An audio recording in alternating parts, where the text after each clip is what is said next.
The Armchair Quarterbacks are back. Saturdays, 10 a.m., you'll be tailgating with the Armchair Quarterbacks. Mac Magee, Joey and Tones, and the rest of the Armchair Quarterbacks live, 10 a.m., Saturdays this fall. Talking college football, SEC, ACC, Big Ten, the NFL, fantasy football advice, and our picks against the spread. Right here on Braves Country HD, 99.1 FM, WQEE. Yeah, the Armchair Quarterbacks.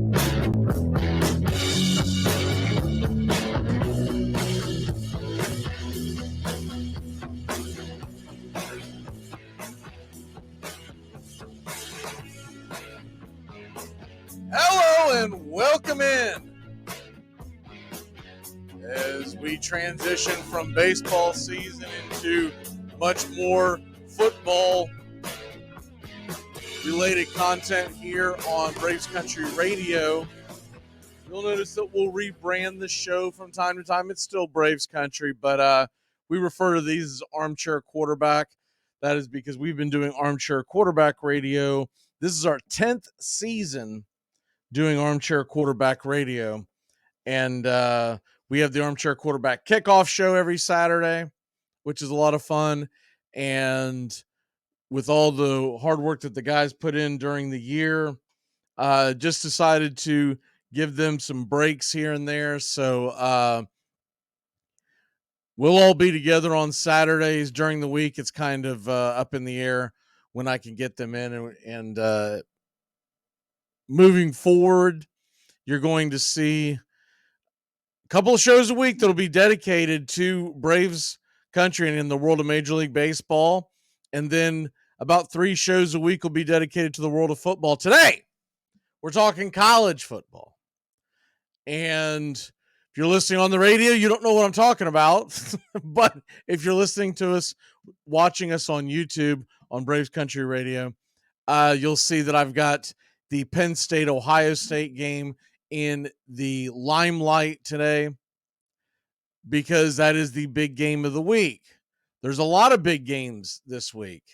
This week is a little juicier, a little spicier than last weekend. There were some solid games last weekend, but this one to me is much, much better. This rivals the one that we had a few weeks back when you had a lot of the big dogs playing. We were talking about how you just didn't have time to cover it all. And that was right in the heart of the Braves season. So it was really difficult to get everything in. Well, this week, obviously we don't have the Braves to talk about, although we will continue to cover Major League Baseball. Make sure you're catching us for the American League Championship Series. We are carrying that on Braves Country Radio, pitch by pitch, play by play, and then we will carry the entire World Series as well. So if you haven't already liked and subscribed, please do. YouTube.com/@Braves Country. And you're now looking for just Braves Country Radio. If you're searching it, try to make it a little easier across the board for people to find us and to kind of represent what we really are, which is a radio show. We do the play-by-play, pitch-by-pitch. We're going to do some football. But the whole thing takes place in Braves Country because the majority of the guys that are contributors for the show are all down south. Now, we do have a few guys up north and a few out west, but all in all, look, let's be honest, Braves Country is worldwide, but we focus on typically the Southern sports. So that's why we decided to go with the American League Championship Series, because it is the Battle of Texas. Decided not to go with Philadelphia, Pennsylvania versus Phoenix, Arizona, even though that was the National League. And typically that's where my heart lies, being a Braves fan my entire life. I just felt like Texas, a little more interesting, Texas versus the Astros, a little more oomph, and quite frankly, better rosters across the board. So that's why we went with that. But have no fear, if your favorite team is in the NLCS and they win and get to the World Series, we'll cover that as well. All right, let's go ahead and get into the world of college football today. Let's go ahead and dive in to the Armchair Top 10. We'll be doing this every single week. We do this every single week. And it's typically going to be very beginning of the week that we do the Armchair Top 10. We do our Power 5 ratings for the NFL. We might expand that a little bit. We've talked about expanding the power rankings a little bit. 5 just seems a little too small when you talk about how many teams get in the playoffs nowadays. And on Mondays, typically, we're going to be talking Braves baseball. Major League Baseball. We do a live 11 a.m. Eastern, 11 a.m. Eastern to noon show on Braves Country Radio on YouTube, and we'll bring that to you every Monday afternoon right here on WQEE as well. All right. Here we go. The Armchair Top 10. We go 10 to 1. This week, I broke a cardinal rule that I have had since the beginning of doing this because I think it's time. And I think there's finally a time to break that cardinal rule. We will explain when we get towards the top. We did something we've never done before. Some will hate it, some will like it, some will love it. Some will say, well, it's October. Well, who cares? We'll figure it out in November. Anyways, number 10 on the Armchair Top 10. Number 10 on the Armchair Top 10 is the North Carolina Tar Heels. North Carolina pounded Miami, regardless of what you saw the score to be. If you're one of these that just check the scores and don't watch the games, we say it over and over here. You have to watch the games if you're going to know what is going on, what you're looking at. If you didn't watch the games, didn't watch this game, then your opinion is really just based on a stat sheet, and stat sheets have a lot of flaws in them. But Saturday night, the Miami Hurricanes came in after a tough loss to Georgia Tech, where they were ridiculed, rightfully so, dragged across the dirt, rightfully so, poked fun of by the media, rightfully so, as Mario Cristobal decided not to take a knee in the Georgia Tech game. He got greedy or just plain stupid, however you want to look at it. His team fumbled. They choked away a lead in which Georgia Tech went the length of the football field in 2 plays and no timeouts with about 23 seconds left on the clock. They got their first loss. The sky could have been falling. What I will say about for Miami is they did not fold like I thought they would. I thought the players, especially the way Mario Cristobal threw some of his players under the bus after the loss, saying things like, "Well, we teach to hold on to the ball with 2 hands."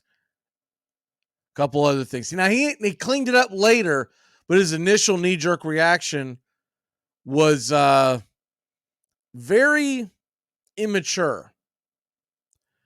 For a man that's leading kids, that would make me concerned if I was a parent of one of the kids in that locker room or a kid thinking he might want to go to Miami.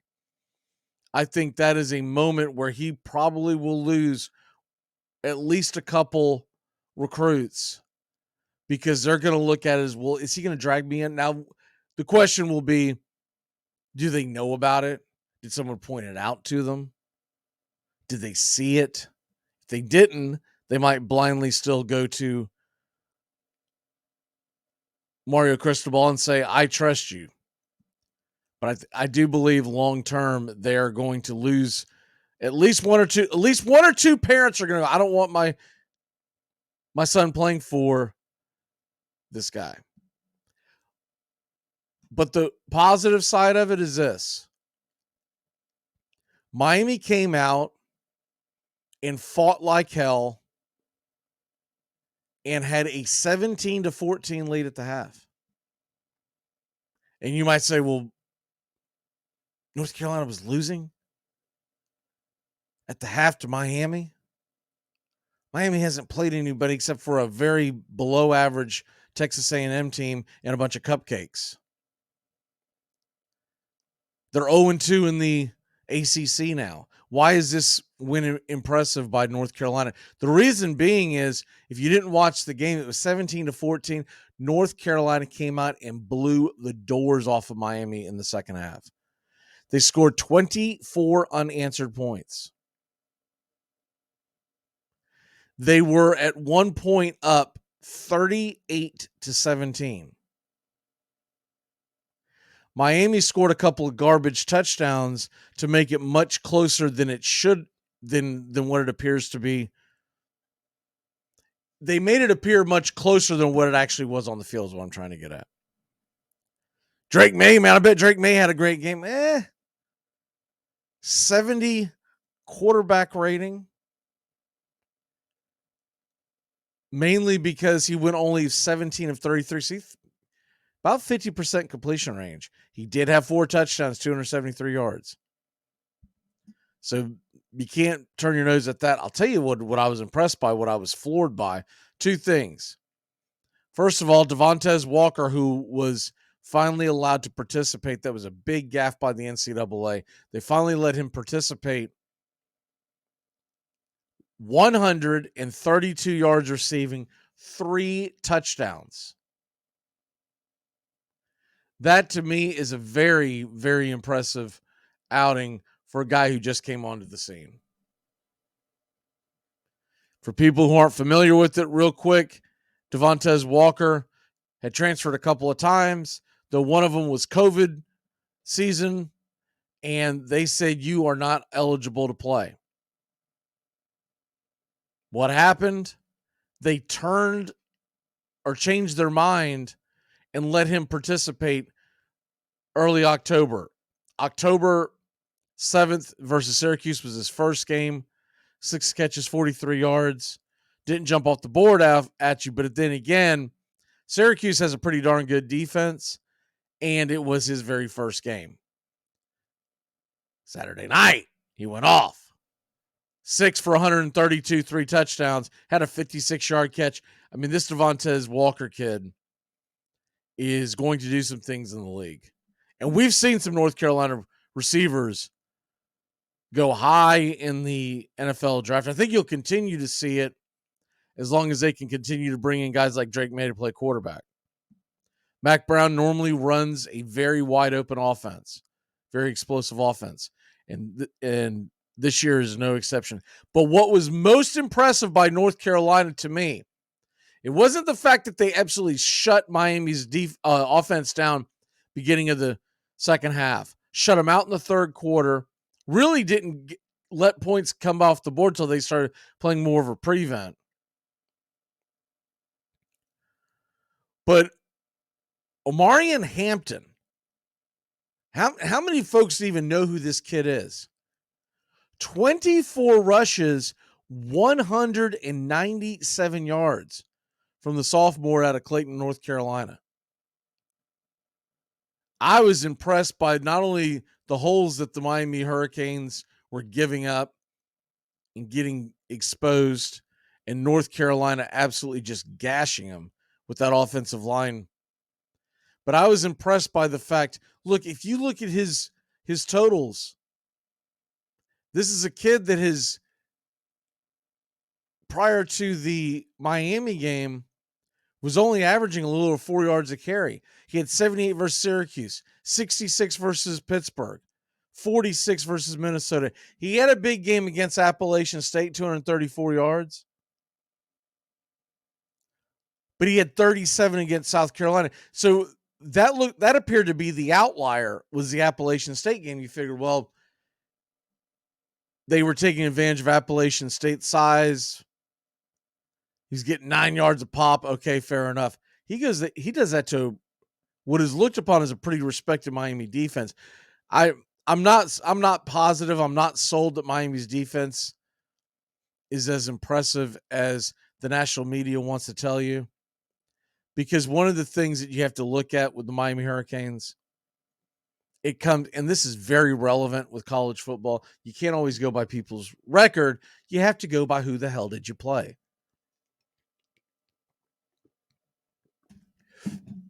And just because a team hasn't played anybody outstanding doesn't mean that they're not a very good football team, or possibly great football team. I'll give you an example. Top of our list up there when you're talking about Georgia and Michigan and you know, teams like Penn State, they've been Cupcake City all year long, but they've dominated Cupcake City. It's one thing to be the mayor of Cupcake City and barely even having a pulse and kind of schlep through some of these games, right? It's very easy to say that. But it is another thing to go to Cupcake City and be the mayor, winning landslide elections. And Miami has not been very impressive in Cupcake City. They lost to Georgia Tech at home, mind you. Forget the debacle. Forget the Miami fans that think that he may have been down, he didn't fumble. It doesn't matter. That is a Georgia Tech program that is rebuilding. That is a Georgia Tech program that if you're the Miami Hurricanes and you're supposed to be cream of the crop, if that's where you are,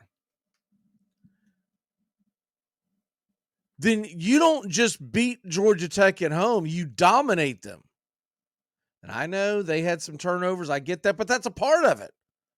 Turnovers are a part of who you are as a football team. They always have been, they always will be.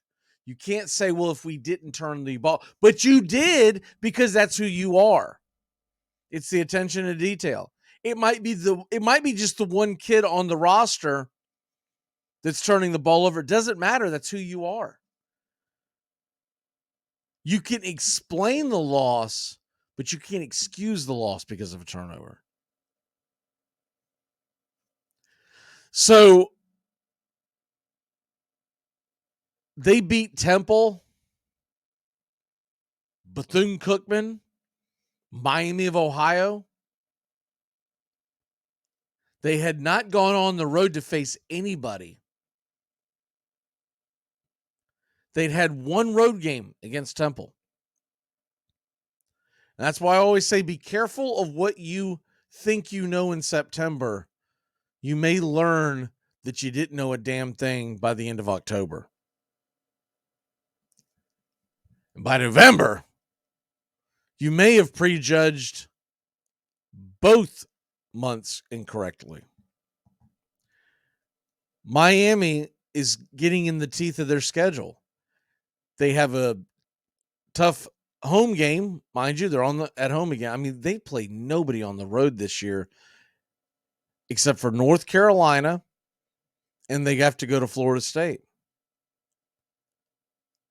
But they get Clemson at home. No matter what happens in that game, they're going to have a chance to get right as they host Virginia the next week. Then they're going to go to NC State. NC State got bowled over this week, but I don't know if that's necessarily a layup for Miami. And it's a dangerous spot as well because they're going to play at NC State, at Florida State on November 11th, and then come home against Louisville. Miami very well could end up where I thought they would be all along at the beginning of the year when I made my preseason predictions on Miami. I said somewhere around 7-5. It would be extremely disappointing to the fan base if they went 6-6. It would be honestly playing above what I think they are right now if they go 8-4. They've got 2 losses. They still have Clemson road games against NC State, Florida State, and then they have a home game against Louisville. And then they go to Boston College last game of the season, which is kind of turned into their rivalry weekend game. That's not a layup either because Boston College is getting progressively better, but it's not just that. They tend to play that Miami game, especially when it's in Chestnut Hill. They tend to play that game very close. So you could definitely see a path to where Miami loses 3, possibly even 4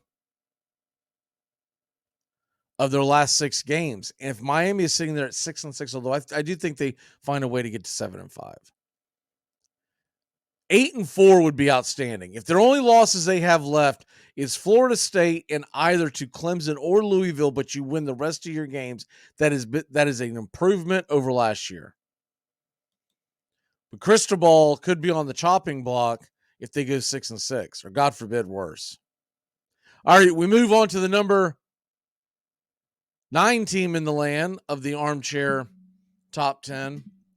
And this one, well, this is the mayor of Cupcake City.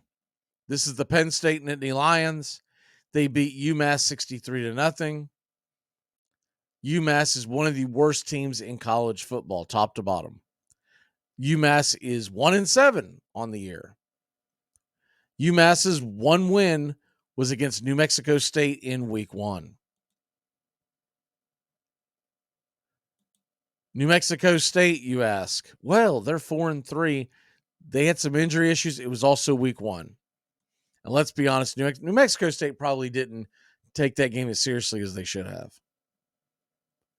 But that's the one W that UMass has had this year. It was in week 1. And after that, they had losses where they gave up 59 points to Auburn. That Auburn offense is not explosive. They gave up 41 to Miami of Ohio, the same Miami of Ohio team that scored 3 points at the Hurricanes. They scored 52 points. I'm sorry, they gave up 52 points, is what I meant to say, against Arkansas State in Massachusetts. So anyways, the point is UMass is terrible. We slide Penn State down because, to me, they are the mayor of Cupcake City. They stay in the top 10 because they've been so dominant. But the other reason is, if they win this weekend, they are going to vault over a lot of teams. I just have to be fair and say they haven't played anybody. They're ranked currently number 7 in the AP poll. That, to me, is based off of pedigree, not on anything that they have done. Penn State, if you're like, I know they've been good, but I don't remember seeing them on TV much. It's because they haven't been on a major network. Because when you play, the first week of the season was one of their better opponents, but West Virginia was dealing with a lot of injuries on that very first weekend. And honestly, the game got away. If you remember, that was one of the games where James Franklin ran the score up at the end, so he covered the spread. They beat West Virginia soundly. But Delaware, bad Illinois team. Iowa, Iowa's probably their best win, but Iowa's not as impressive win as we thought it would be. But they get to right the ship. They get to pound on their chest if they come out with the W this week. It will be a huge win for that program. That game is noon, game of the week on Fox. I hate that they're doing it that early. I really do. It is a shame because that game deserves at least 3:30, if not 7 o'clock Eastern, 7:30 Eastern, 8 o'clock Eastern, prime time. Let's go. But Fox tends to put their big game of the day at noon. I don't know why they do it, but that's what they do. I think it's because they've really leaned into that Urban Meyer pregame show, and they're trying to get people to watch. And their ratings are not good, by the way. But they're also trying to be the leapfrog, trying to get on everybody early, hoping that if you watch the Ohio State Penn State game at noon, you will stick around for the rest of their programming the rest of the day. That doesn't happen. That is old philosophy from television executives that are well past their prime. Whoever is teaching that in the sports department at Fox does not understand. Most fans nowadays will find the game they want to find. Most fans nowadays have multiple streaming devices on at once. Now, I take it to the next level. Don't get me wrong. I normally have 5 to 6 games going at once, and sometimes even more than that. Now that they have the multi-view channels, but I try to keep it a little simpler because you can realistically only watch 2 games at once. You can keep an eye on a third and a fourth, and you can have the fifth and the sixth in the background.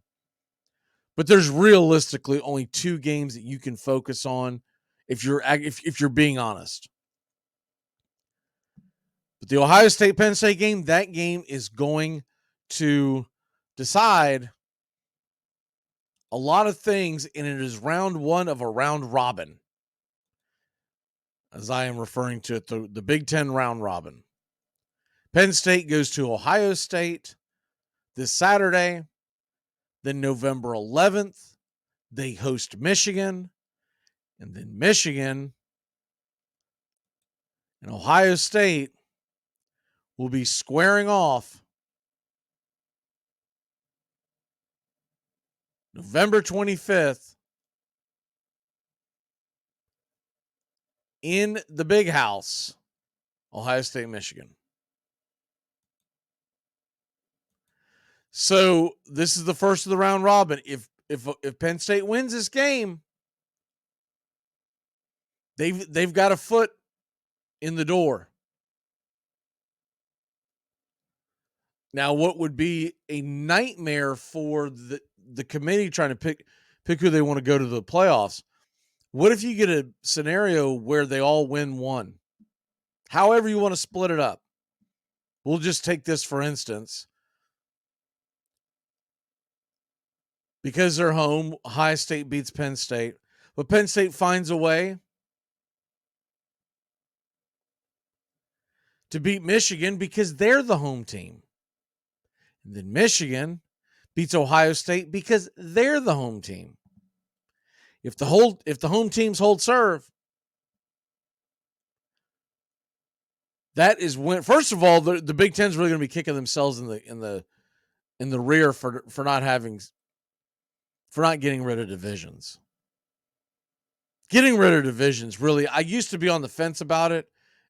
To me, it's phenomenal. Unless you're going to guarantee me that each year you're going to put the best teams and split them up, right? To make sure that you've got, and you're going to look at their schedules and say, all right, well, you're going to play over here this year. Going without divisions is the best way. It's going to get trickier as these super conferences get much bigger. It's going to get a lot trickier. Because if you start ending up with, we'll say 20 team conferences, that's about as big as you can get. If you get much bigger than 20, it's going to be an absolute dumpster fire. You'd almost have to have semifinals going into your finals. If you end up with a 24 team conference, you would almost have to have divisions of 4 and have a representative of each division coming out. Or you do away with the divisions conference and you just say the top 4 are going to have semifinals. If you get as high as 24, there's going to come a time where you're probably going to get semifinals. Because now that the playoffs are expanded, you don't care if you take that extra lump because it's not going to hurt your resume. It's actually going to help your resume when you look at things like the RPI and whatnot. All right. Going back into the top 10, we put Penn State there at number 9, and it's because they haven't played anybody yet. But if they beat Ohio State, they are going to make a leap forward. But I go off of my armchair top 10 is always based on what have we seen so far? What have you done? Not what do we think you're going to do. I'm not voting in. Okay, I'll give you an example. I'm not putting Oregon above Washington because we think that in a rematch in the Pac-12 championship on a neutral field, Oregon might get that win. That's nonsense. So we don't go by what could happen. We go off of what has happened. Number 8 team in the land, Texas Longhorns. Texas Longhorns are at Houston this week. Not a terribly difficult game, but it is an in-state matchup, and it'll be interesting to see how they bounce back after the tough loss in the bye week versus Texas. I think Texas will be, against Oklahoma, I think Texas will be fine, but they sit at number 8. Number 7 in the land is going to be the Oklahoma Sooners, who beat Texas. Oklahoma, a little less impressive of a resume. They've had the one challenge against Texas, but with that being said, they beat them. And because Texas has the Alabama win on their resume, these two teams meet up again for the title game, and these two teams end up splitting the season series. You got to give the nod to Texas because they will have beaten Oklahoma and Alabama. And I know an Oklahoma fan will say, wait a minute, that's ridiculous. We beat them too. First of all, it's always going to come down to what have you done for me lately, but also you look at the rest of Oklahoma's schedule, you have very small room for error, Oklahoma. You have been if you haven't been the mayor of Cupcake City, you're definitely at least the city council president. I mean, Arkansas State, SMU, Tulsa, these are your wins. Cincinnati, Iowa State. And they don't have a tough road to be able to prove, okay, here we go, because it's not all their fault. This is a down year for TCU. West Virginia is not what you usually think of West Virginia to be. Oklahoma State is a little down this year. Kansas started off hot. They don't have another big matchup. The biggest question would be, what if Oklahoma drops a random game that you don't foresee on the regular season schedule? Because they'll be favored in every game going forward. What if they drop one game, they go to the Big 12 championship, beat Texas? Would they get in with one win? Because to me, that would be pretty dicey depending on how the rest of it plays out. Would you put Oklahoma in with one loss? And I'm talking about the random loss being whoever. So, some kind of surprise where it's a letdown game. We'll say this weekend against UCF for argument's sake. But then they run the table, they beat Texas again. Do you put them in over a one-loss Big Ten team that did not win their conference championship? That's the kind of stuff that, that's the great thing about college football. At least this is the last year of it, where those kinds of arguments can spill out into the streets till the wee hours of the morning. Now, we'll still get these arguments next year. It won't be who should be 4 and who should be 3, etc. It's going to be who the number 12 and who the number 13 team is. And why did the number 14 team get screwed? So we're still going to get these great arguments, but it's a little watered down starting next year. What will be interesting next year is, remember, the top 4 are still going to get buys. So you want to be a top 4 to give yourself an advantage. And the team that ends up the 5 seed, unless it's very obvious that's going to be a big argument as well. So you're still going to have stuff to argue about. It's great. I would say the NCAA should never, ever, ever, ever go to an even system again. And what I mean by that is give someone a bye week. You want to go to a 15-team playoff? That's fine. Give one of those teams a bye week. You want to do a 14-team play? Whatever you want to do, make sure that there's a bye week so there's an argument for and an incentive to get that bye week. My number 17 was Oklahoma, 8 was Texas, 9 is Penn State, and 10 is North Carolina, if you're just joining us. Number 6 team in the land. There's probably some Oregon Duck fans out there go, well, this is ridiculous. You overlooked our team. We lost a very tight game on the road against a very good Washington team. We're going to have an opportunity to right the ship when we face them in Las Vegas for the Pac-12 championship. Like, how dare you overlook us and keep it? All those things are true except for the last part. Oregon is number 6 in my top 10. And the reason being that they're staying above an undefeated Oklahoma team, an undefeated Penn State, and an undefeated North Carolina team. It's because I was thoroughly impressed by Oregon once again. Oregon has not had a tough go of it so far. They had the win at Texas Tech, and granted, that was a flatline game. That was a game where they came out very sloppy. They ended up winning the game, coming roaring back in the fourth quarter. And I get all that, but that was also the very beginning of the season. So I'm not going to get bogged down for that one matchup. When everybody thought that Colorado was this unbeatable force, Oregon blew the doors off them, and they let the gas up big time. And if you think that may have been a fluke, the next week they beat Stanford. Same exact score, 42-6. The same Stanford team that came from behind to beat Deion's Buffaloes after he choked away a 29-point lead. But the reason why they stay where they stay, there's a couple of reasons. A, they've been very impressive to me on both sides of the ball all year long. B, Bo Nix actually outplayed Penix. Everyone's going to talk about Penix and what he did. Bo Nix, his stat line is actually a tad more impressive. If you look at the box score in that game, Bo Nix, 33 of 44, 337 yards passing, 2 touchdowns. Penix had 30 less yards passing.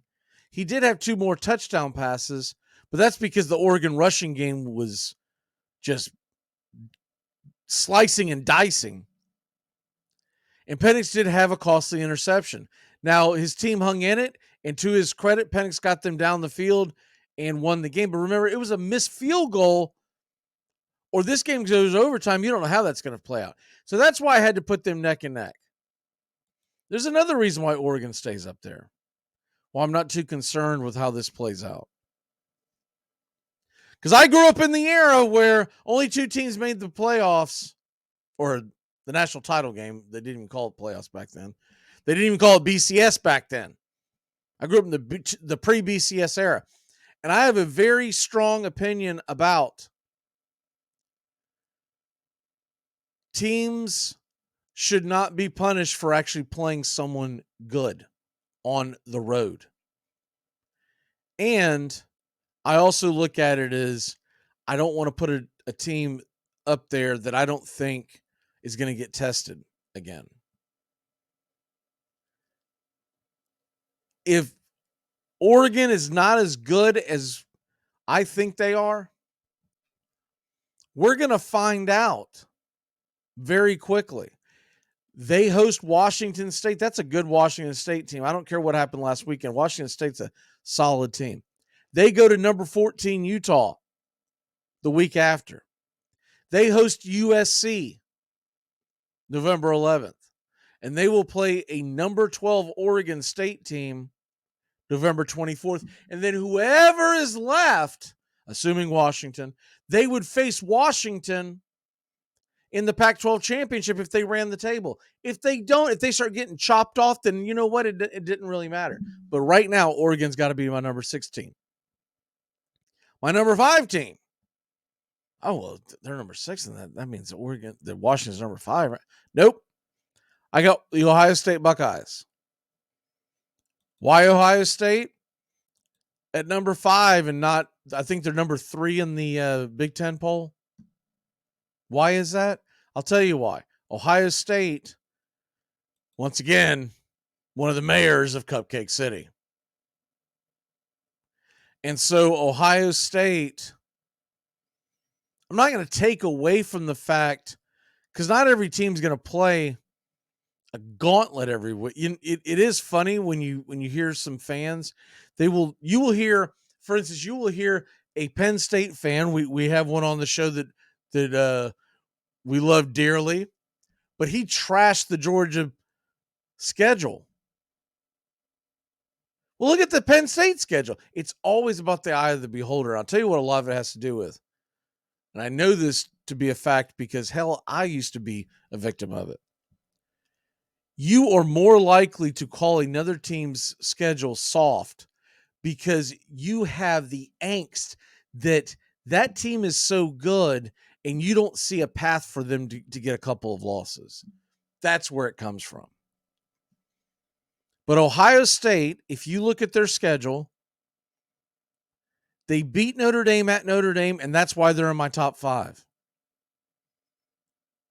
Notre Dame is a solid football team. I said this last week. I'll continue to say Notre Dame is a very good football team.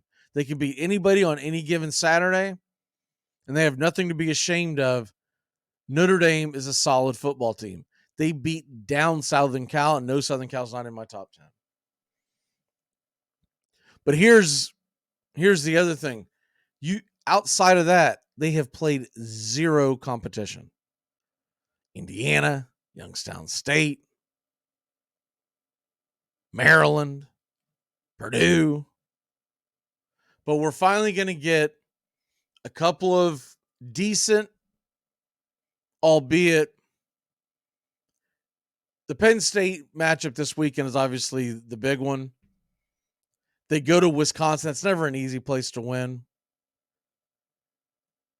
They're going to be at Rutgers, host Michigan State, host Minnesota. They should cruise through those. The Rutgers ones could be a little trickier than the others just because they're going to be coming off of back-to-back physical ball games. And then they're going to go to Michigan. We'll find out about Ohio State. And if they continue to win, Ohio State's going to vault to the very top. But right now I got them at number 5. They beat Penn State this weekend. They most likely are going to leapfrog one or two teams.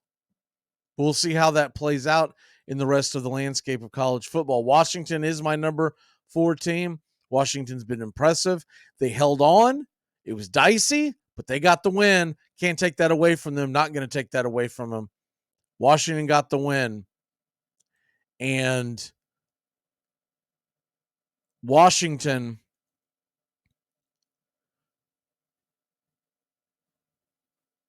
though you can poke holes in the victory, Washington, to me, just the eye test. They're a very talented football team. And I think they could play with just about anybody in the country. But people are going to start talking about Penix having this great game. It's not the fact that he was only 22 of 37. Yeah, they had some big plays. But, man, that's a lot of inaccuracy. For college football, that is those are fine numbers in the National Football League. College football, you like to see more of like the Bo Nix 33 or 44. So could that come back and bite Washington? They don't get tested again until November 4th. They're at Southern Cal. Then they play Utah and Oregon State and Washington State back to back to back to back. The month of November, we'll have a lot of separation in college football, but especially for the Washington program. If they run that table, I'd be, as much as I think Oregon today would beat Washington on a neutral site. If Washington runs the table, I'm going to be hard pressed to make that prediction. Number 3 team in the country, the Florida State Seminoles. And they dismantled a very good Syracuse defense. The Syracuse offense is not impressive at all, but the Syracuse defense is a top tier college football defense this year. And it's what Dino coaches. But I still have my reservations. I know they're getting a few number 1 votes. I've got my reservations about this team in the big picture. I think they're probably going to make the playoffs. They do have they have 3 pretty decent tests left. One of them coming this Saturday at home against Duke. Duke has been a very good defensive-minded team, which I know doesn't sound like Duke, but that's what Duke football is this year. It's going to be a physical game. But Florida State going forward, you look at their schedule. If they get past the Duke game, they go to Wake Forest and Pitt. And we saw Pitt could pull off the upset. And time to do the victory lap, as I did predict Louisville this past weekend. I just felt like Louisville was going to lose the Pittsburgh game. Felt like they were going to come off the Notre Dame game smelling themselves on a road game. Tough environment in Pittsburgh, and there you go. But Florida State should be undefeated. If they get past this weekend, they should be undefeated going into the Miami matchup. No matter how we are unimpressed about Miami, it is still a rivalry game, one of the biggest rivalries in the Southeast.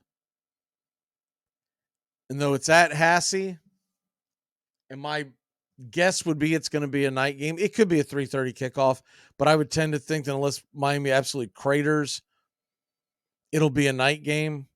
It'll be a fun environment. They get past that, then the last big test will be at Florida. And Florida's looking a little better. Still think they got a lot of flaws, and they don't have impressive wins. They've got the one against Tennessee, but Tennessee is so one-dimensional. They got ahead in that game, and the home environment led to that Gators W. Gators are much better at home, though. They got a very gutty, gritty win in South Carolina, and they're going to be at home against Florida State, and you know they would love to ruin their schedule. Now, here's the thing. Florida State's undefeated, depending on the way everyone else falls out. They could lose that Florida game and still be in it. You never know. Because they would have a chance to impress on ACC championship Saturday. And let's say they beat an undefeated or highly ranked North Carolina team. Then you might have an argument there that a one-loss Florida. I never thought it would happen like this. But you could have an argument for a one-loss Florida State team going into the playoffs if their one loss is to a road SEC loss. Florida State fans will be very disappointed if they lose that Florida game, because if you look at their rosters, Florida State's got the better team. It's a tough environment. You never know. We also don't know when that game is going to kick off. I would assume it's a night game. It'll either be a night game or it'll be noon. It depends on whether or not Florida is a 2, 3, 4, 5 loss team. A lot of that's got to do with it. If Florida upsets Georgia and then plays well down the stretch, and let's say they're sitting there with 2 or 3 losses, that could be the ABC primetime game. But if Florida falls off, you get it because one thing they won't do, they or rarely ever do, they won't move the Iron Bowl from 3:30 on CBS.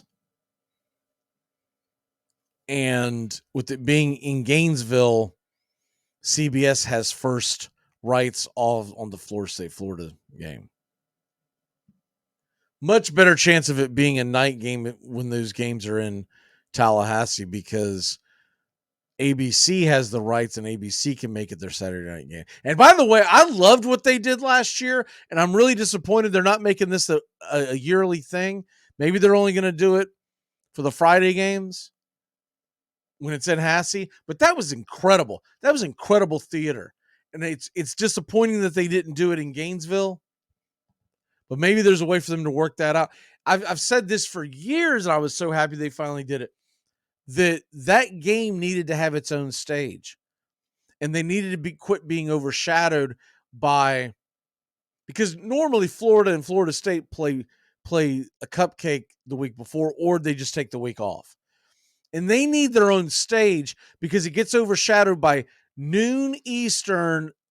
Rivalry weekend is what? I don't even have to ask you. You know it. You already know it. It's Ohio State, Michigan, or the game as they call it. Then 3:30 always tends to be the Iron Bowl. Now, Auburn has had some bad years, and sometimes you end up with that game being an ESPN night game, but typically that's the game. If you take it to a Friday night, I mean, I've actually been in favor of a Friday afternoon 3:30. But since the NFL is starting to do the little Black Friday game, I say just keep it a Friday night. That's a lot of fun. And then everyone can get hyped up for it. And actually, big picture, Friday night probably works better anyways, because families travel all over the place on Thanksgiving Day, gives them a chance to get to either Hassey or Gainesville for the Friday night game. And it just added to it. That was an incredible stage last year, excuse me. And it was an incredible game, which helped it. But Florida State's the number 3 team in the country, and that comes down to who's number 2? Who's number 1? Who is it? Well, this is where I'm going to get some pushback. For the first time that I can remember, I am breaking my cardinal rule. It's at least the first time in the recent history of Armchair Quarterback Radio. My rule has always been, if you were the defending national champion, and God forbid you're the 2-time defending national champion, and you're undefeated, I am going to keep you at number 1 until you beat the man. You are the man. That changed, started to shift a little bit last few weeks. The struggling win at Auburn. That kind of put your antennas up. The have to come from behind win against South Carolina in your own home stadium. That was the first one. The struggling win to Auburn. They were very impressive. I thought Georgia was extremely impressive against Kentucky, but Kentucky's very one-dimensional, as we're learning and seeing. They're a fraud. They beat a Florida team. They couldn't stop that one dimension, and everybody was ready to put Kentucky into the dark horse race for the SEC championship game. Since that fateful day in Lexington,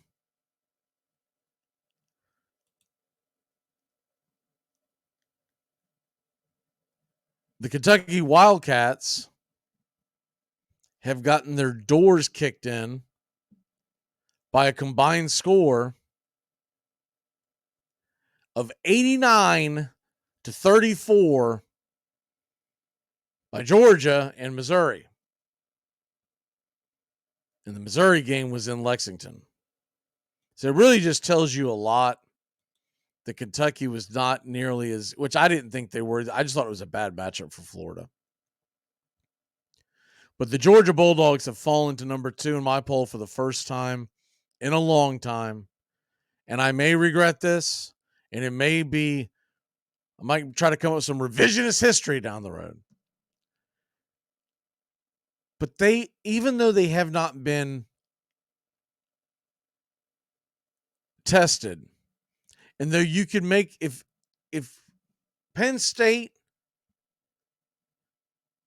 is the mayor of Cupcake City,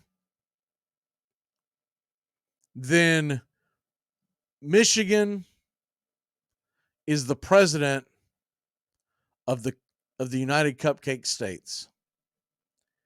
They have played teams like East Carolina, UNLV, Bowling Green, Rutgers, Nebraska, Minnesota, Indiana.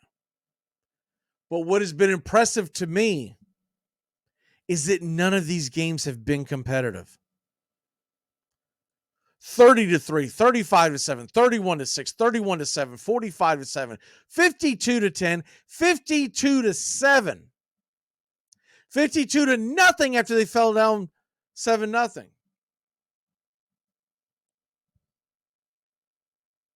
And to me, until I see a competitive game where you're like, okay, they're vulnerable, and maybe that comes this weekend at Michigan State. A rivalry game pushed into the corner. I don't think it does, though. I really don't. I think what you most likely have is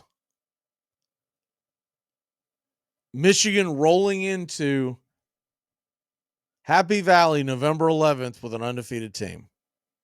And we'll get that showdown. It could be undefeated Michigan versus undefeated Michigan, Penn State, excuse me. Or it could be a one-loss Penn State team. But what if that one loss was a really close loss? You'll be less impressed if Ohio State just pounds Penn State but I don't think that's going to happen. I think we're going to get a good game. So the Michigan Wolverines are the number one team in the land in the Armchair Top 10. I know that's not going to be popular.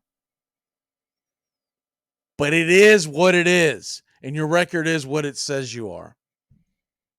And though I do believe that you can't always look at everybody's record, you can look at their resume.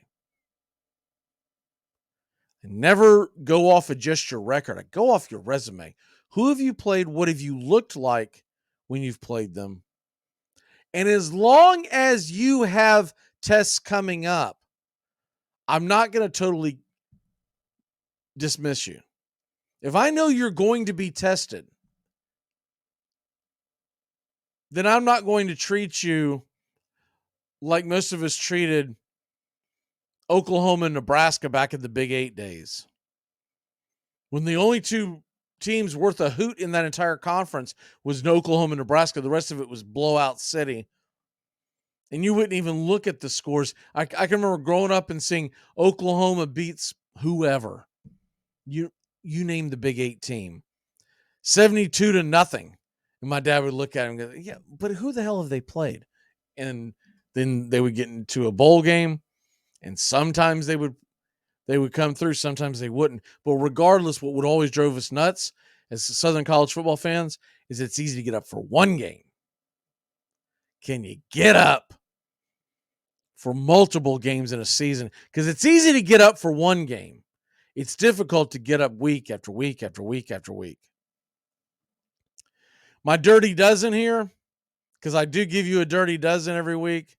The three teams on the outside looking in, they can make their case. Duke, Alabama, and the Tennessee Volunteers. Tennessee and Alabama are facing off this week. We're going to talk about it later in the week of what to watch, but that's one of my what to watches. We've also got upset alerts on the way. You name it. We got a jam. Have a great day, Braves Country. Braves Country Radio, the Armchair Quarterback Show, talking a little college football. Y'all have a good one.